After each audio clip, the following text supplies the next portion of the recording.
سلامونه دوستانو د نن د زلزلې تازه معلومات د سیما خام راهیسې تر اوسه پورې د افغانستان او پاکستان په مختلفو ښارونو کې زلزلې سوي دي. زلزلې جټکې اوس هم محسوسه کیږي. په کونړ کې اوس سهار 6 بجې هم زلزله رامنځته سوې وه.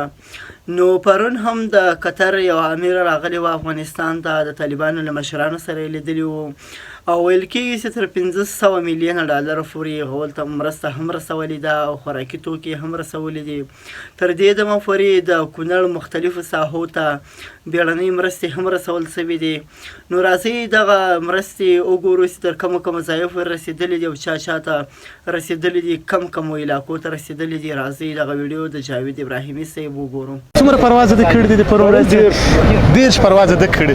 تاسو څومره پرواز کړی درې جانا؟ 15 دی کړی دی. اخر به در سره پلوټ شم.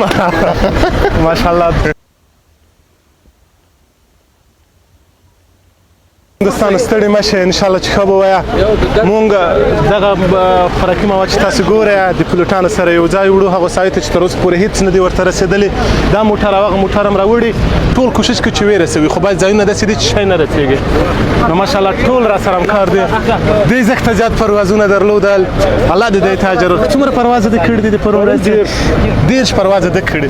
تاسو څومره پرواز کړي درې جانه؟ 15 دی کړی دی.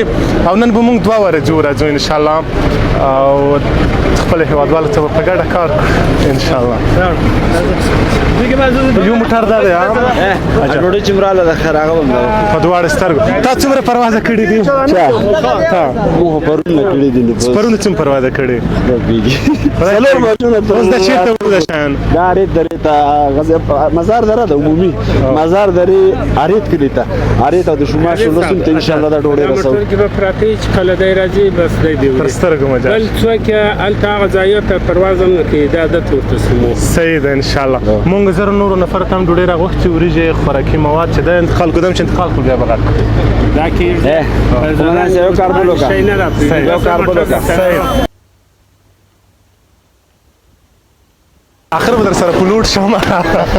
ماشاءالله مونږ 2 موټره مواد نن راوړي دي، انشاءالله دا به انتقالوو. دوستان له یووالي کوفترې ډکه شوله، دا نه پکې انشاءالله بل پرواز به کړو.